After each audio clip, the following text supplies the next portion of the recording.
Donnie and Dolly. The team is supported by ableauctions.ca. Closing your business? We can help.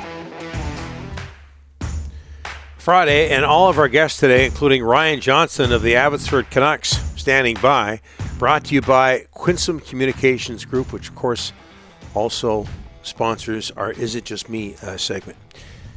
Abbotsford Canucks, they're down in California for a California road trip.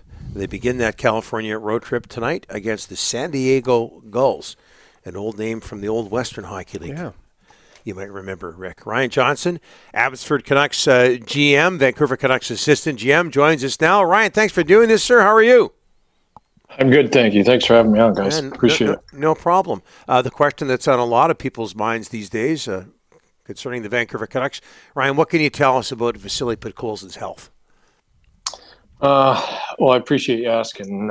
He's actually doing quite well under the circumstances. Obviously, you see the hit and being unconscious the way he was, but he's actually responded quite well. We're still in the 48-hour period here, so making sure running some tests and doing some things. But he's actually up and moving around, and so again, considering the circumstances, we're pleased with where he's at. But obviously, great young man, and he's faced some adversity, and he's going to come back stronger than ever. I know that.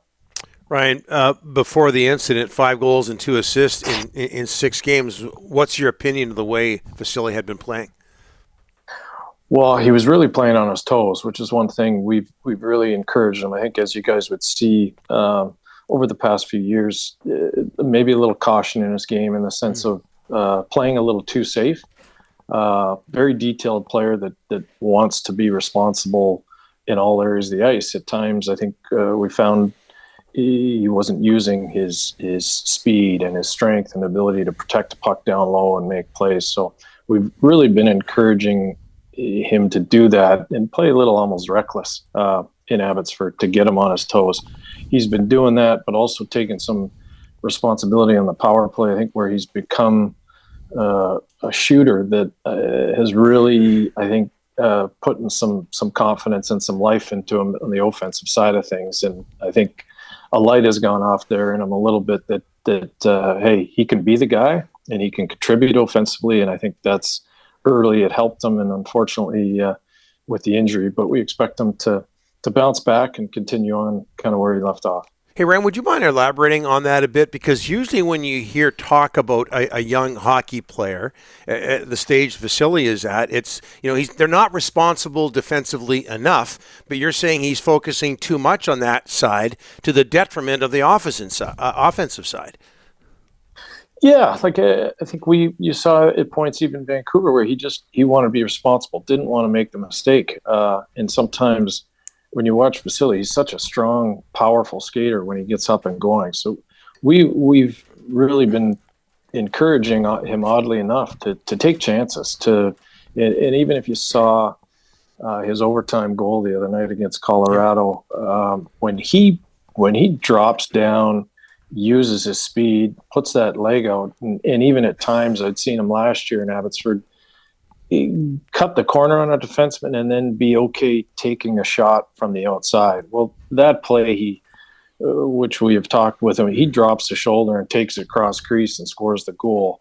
That, for me, was another great sign of, man, because he can be a bull in a china shop when he wants to be, and he's doing these little things, even playing the flank on the power play where he's become the shooter. Against Calgary, he beats a very good goaltender in Dustin Wolf clean twice just by using his shot. We have said for a long time, when he uses it, he's got as hard a shot as anybody in the organization. So I think that kind of gave him another boost of confidence, and even to where Colorado a few days later was sitting on him, basically on the power play, saying, we're not going to let this guy, they can beat us anywhere else, but they're not going to beat us with him shooting the puck, which, again, these may sound like small little things that I'm talking about or picking up on, but very encouraging things when you're watching a young man play down there in Abbotsford based off of essentially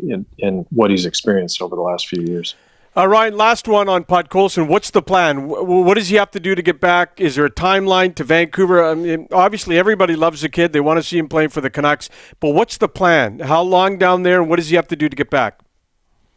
Well, I think for us to get him to where we think he can get to, we don't want to put maybe a timeline on it, but we would like to have it be a considerable amount of time where it becomes ingrained in him, and that it just doesn't happen for a few games, that it happens consistently, where now we know we've got to the bottom of it, because I don't think we're anywhere near the ceiling of what Vasily can do and how he can impact a team at the NHL level. And I think this was a concerted effort on our behalf from management of talking about this, that we felt long term this was the best way for us to get to the bottom of it. Unfortunately, we would have loved to have continued in Abbotsford last year and play in the playoffs, and had the injury that held him out of doing that. But as you saw with Hoglander last year, and the amount of time that he put in Abbotsford to work on his game, the coaching staff, our development staff, it's paid dividends for him, and we see a similar path to doing that with Vasily.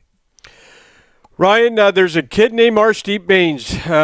Boy, has his development been nice to see. He's atop your points leader in Abbotsford. Talk about him and his growth in the last year. Well, I give credit to the young man, and we actually brought him in to development camp to speak to some of our prospects, based on the fact of incredible for a young man to be able to make a decision with support of our staff and an encouragement to revamp his game essentially after dominating the CHL. That's very hard for your young men to do. Often it's, hey, I've been here and done that. I just got to keep doing what I'm doing, and in due time I'll be in the NHL. Well, the message to Arshdeep was, we wanted to basically strip down his game and build him back up before he'd even played a game in pro hockey. And that was for a young man to accept that, the success that he had, healthy scratch at times early last season, but understood that we did not want to take away his offensive production and his ability to do that, but we had to find a different way to do that and get a lot of the junior habits out of his game and develop an all-around game, a forecheck into his game, responsibility in the D zone, his wall play, all those things that he bought into. And as you saw him go along last season, even he started killing penalties eventually in the play. And that was all, guys, I will tell you, by the way he killed penalties, by not being on the power play early in the season, how he killed penalties in practice. And Jeremy noticed, this guy can really kill penalties and be effective. And when he got in the lineup, it wasn't, he led the CHL in scoring, we're going to put him on the top power play unit. It was, no, he's going to kill penalties for us. He scored 2 shorthanded goals in the playoffs in one game against Calgary. So you look at the development, the path, the focus that he had wasn't on point production, but as all the details of his game. And again, I give credit to the young man for accepting it and buying into it. Now you see where he's at. He's an all-around player. He's one of our few players that play power play and penalty kill. And he's put himself in a conversation that when that may be, but he's putting himself in a conversation to get an opportunity to play in the NHL here. Ryan, our audience is full of Canuck fans, Vancouver Canuck fans. We could go through your entire roster, but we only have so much time. It would be of interest to everybody out there. But because he's was part of the Bo Horvat trade, there's a lot of interest in Ratu. 3 assists in 6 games. Where's his game at? Well, it's come a long way. And you guys can imagine, as a first-year pro in North America, being a part of a trade is not easy for a young man. And he and I talked about that extensively when he came over mid-season, new group of players, new group of staff. It was a lot on him. And at the same time, he was dealing with some back issues and little things that were holding him up as well. So we were really excited to get him. We knew when we got him and even into the playoffs when the back really flared up, the focus and the conversation went to his off season and what we were going to need to do to get him ready to come into training camp. We knew he'd be much more comfortable in the organization. He would take a big step. And you saw him do that. He came in phenomenal shape. He worked on his skating in the off season, came in, had a very good training camp, earned exhibition games, kept on earning them, and has been off to a really good start in Abbotsford.